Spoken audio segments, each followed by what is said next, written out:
아침에 주 예수 그리스도의 복음으로 하나님의 영광이 온 땅에 가득하기를 갈망하는 가나안 교회 시간. 듣게 하소서. 이 시간에는 가나안 교회 김정국 목사님의 말씀입니다. 합니다. 나의 다닐 길을 인도하소서.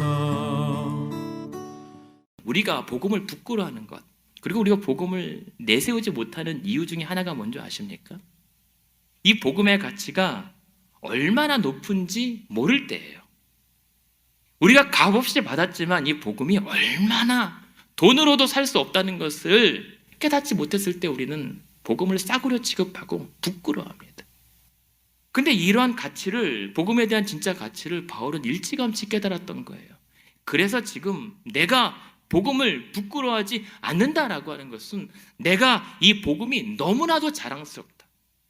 내게 주신 이 복음의 은혜가 너무나도 귀해서 내가 설령 이 때문에 수치와 불이익을 받게 되더라도, 아니면 내가 소유했던 모든 것을 잃게 되고 사람들이 나를 버릴지라도 나 이 복음 포기하거나 회피하지 않겠다는 거예요.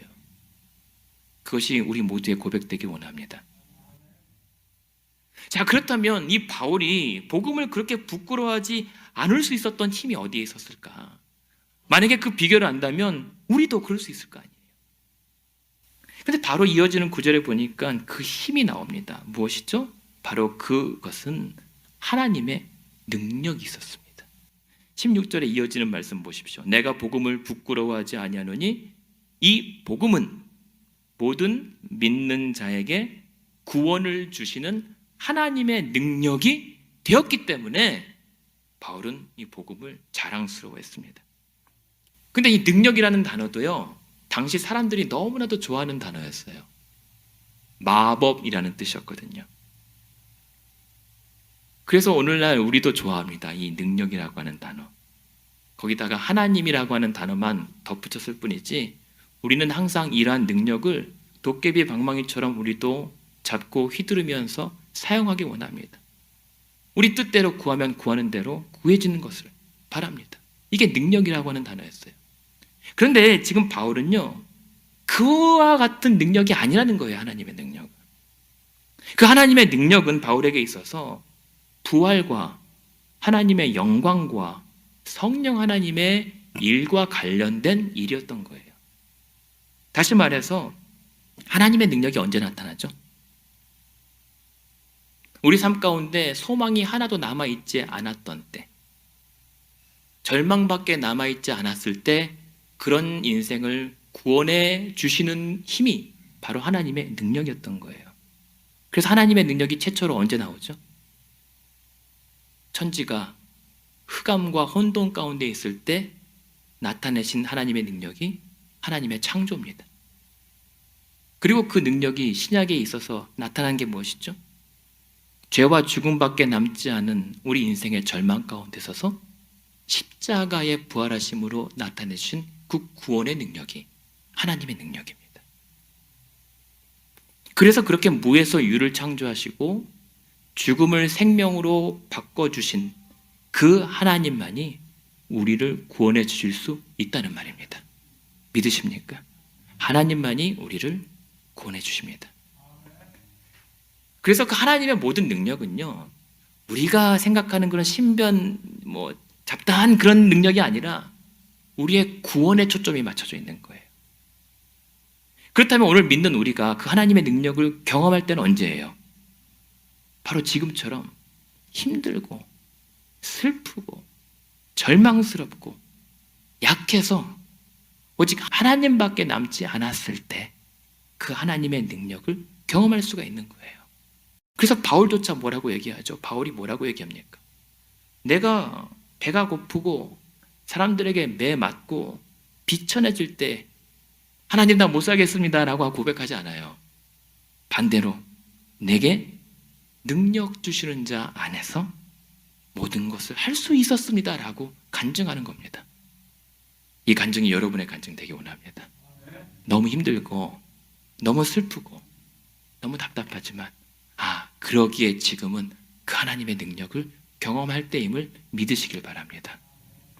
그런데 그 하나님의 능력이 구체적으로 무엇인지를 1장 4절에서 더 밝혀주고 있어요. 앞에 쭉 올라가시면 1장 4절에 바울이 그 능력에 대해서 어떻게 소개합니까? 예수 그리스도가 우리의 능력입니다. 그 이름의 능력이 우리를 구원하십니다. 구원이 믿으면 가능하게 된 것은 이 복음에 특별한 섭리가 있기 때문이에요. 그 복음에 특별한 하나님의 은혜가 장치가 뭐죠? 17절입니다. 복음에는 뭐가 나타나죠? 복음에는 하나님의 의가 나타납니다. 이 하나님의 의는 뭘까요? 하나님의 의는요, 첫 번째는요, 하나님의 기준이에요. 하나님의 기준. 그래서 두 번째 이 하나님의 의라고 하는 것은 우리가 그 기준을 충족하여서 하나님 앞에 설 수 있는 상태, 그것을 하나님의 의라고 얘기해요. 그러니까 왜냐하면 우리가 하나님 앞에 나아가고 싶지만 함부로 못 가요. 우리는 죄인이기 때문에 우리가 이 죄의 문제를 해결함 받지 않고서는 이대로 하나님 앞에 나아갔다가는 하나님의 그 거룩하심 앞에 소멸되어 우리는 죽습니다. 하지만 그 하나님의 의에 이르게 됐다는 것은 그렇게 하나님 앞에 나아가 설 수 있는 자격을 얻게 되었다는 거예요.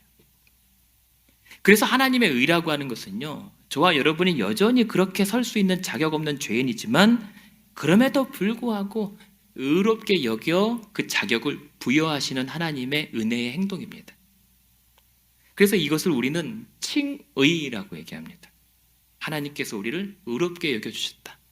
그래서 그 기준을 충족하여 내 앞에 설 수 있는 자로 삼아주셨다라고 하는 거예요. 그런 자들을 또한 성경은 누구라고 부르죠?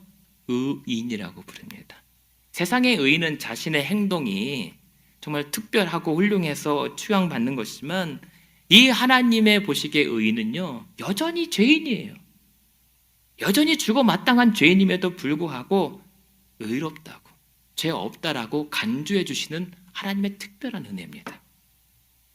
그렇다면 남았죠. 그 의가 무엇인지 알았다면 그 의를 얻는 비결은 어디에 있습니까?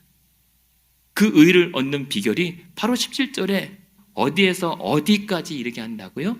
믿음으로 믿음에 이르게 하나니. 믿음에서 믿음, 오직 믿음입니다. 근데 여러분 아셔야 될 게 있어요. 그럼 믿음으로 그 하나님의 구원을 얻는다고 하는데 이 믿는 것도요, 뜻대로 되지 않습니다. 내가 어디 한번 믿어볼까 팔 걷어도 안 돼요. 내가 어디 한번 마음 크게 써고 하나님 내가 믿어드릴게요 하고 선심 써도 안 되는 겁니다. 믿음은. 여러분 믿음은 은혜입니다. 은혜이기 때문에 하나님께서 우리에게 그 피할 수 없는 은혜를 주셔야만 이 복음을 믿고 받아들일 수가 있는 거예요. 그렇게 해서 우리가 받는 이 구원에 이르는 믿음이라고 하는 것은 먼저 이 복음에 대하여 내 지적으로 동의하는 거예요. 아, 그렇다. 그리고 내 머리로 알아진 이 복음이 내 심장에서 내 마음으로 믿기로 받아들이는 거예요. 근데 거기서 끝나면 안 돼요. 내가 그렇게 믿기로 했다면 그 믿는 대로 살기로 의지하고 결단하기까지가 구원에 이르는 믿음이에요. 그저 우리 믿음은 어떤 거냐면 하나님께서 우리에게 베풀어 준 그 은혜의 선물을 우리 내주하시는 성령님께서 가르치시고 이거 받아 그리고 이렇게 해야 돼라고 하는 인도하심 따라서 손 내밀고 그냥 받아들이는 반응의 결과인 거예요. 그게 믿음이에요. 그래서 이렇게 믿음이라고 하는 것은 사람의 행위 같지만 처음부터 끝까지 하나님의 은혜예요. 여러분이 지금 믿고 계시잖아요. 여러분의 그 믿음을 경험하지 않으면 말로 설명할 수가 없어요. 여러분, 오늘 내가 예수 그리스도의 복음을 믿고 구원받다는 사실을 믿게 된 것은 그만큼 하나님의 신비입니다. 하나님의 은혜입니다. 그래서 이제 그렇게 하나님의 은혜를 받아서 의롭게 된 자들, 이 의인이 어떻게 살아야 돼요? 그러면 어떻게 살아라고 해요? 오직 의인은 믿음으로 말미암아 살리라. 이 말은 믿음에 이끌려 살아야 된다라고 하는 겁니다. 아니, 믿는 자들만 살아남을 수 있다는 뜻입니다. 요즘 같은 시대에 믿음 없이는 살 수 없다라고 하는 겁니다. 그래서 바울도 이 대표적인 믿음의 사례로 누구를 꼽냐면 아브라함, 답을 꼽습니다. 여러분, 아브라함이 왜 믿음의 조상입니까? 뭔가 특별한 능력이 있어서? 특별한 복을 받고 재물과 소유가 번성해서요? 아니에요. 오해입니다. 이 아브라함이 믿음의 조상이 될 수 있었던 것은 우리랑 똑같았기 때문이에요. 자기 살려고 아내 팔아넘기고 인간적인 고뇌 때문에, 그 물질 때문에 고뇌했고, 그러나 그런 연약한 본성이 있음에도 불구하고 이 아브라함을 통해서 의인의 믿음이 어떤 것인지를 우리에게 보여주고, 우리도 그와 같은 믿음을 소유할 수 있다라고 보여주기 때문입니다. 그 아브라함의 믿음이 어땠습니까? 아브라함은 바랄 수 없는 중에도 바라고 믿었습니다. 도무지 내 상식선으로 가능할 것 같지 않은 상황에서도 바라고 믿었던 겁니다. 그 상황이 어느 정도였길래 그래요? 내 몸이 죽은 것 같아요.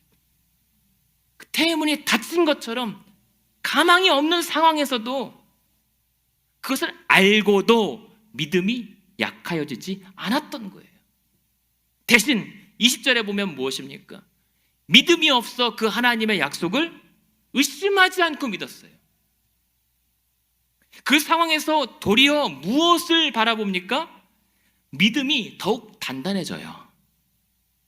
그리고 믿음으로 견고해져서 무엇을 바라보냐면, 그 상황에서 내가 어떻게 하면 하나님께 영광을 돌릴 수 있을지를 고민했던 거예요.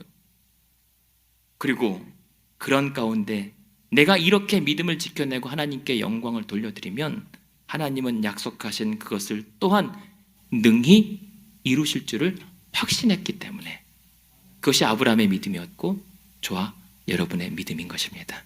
그리고 그러한 믿음을 22절에 하나님이 그러므로 그것이 그에게 의로 여겨졌다. 그 믿음을 하나님께서 의롭다 여겨주시고 하나님의 소유 삼으신 거예요. 저와 여러분의 믿음의 모습이길 원합니다.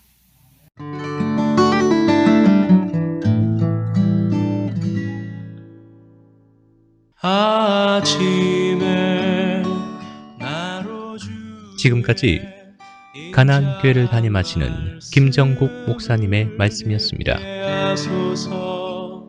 가나안 교회는 1255 밀워키 애비뉴 글렌비에 위치해 있으며 신앙 상담이나 교회 관한 자세한 문의는 전화 224-735-2346 735-2346번으로 연락 주시기 바랍니다.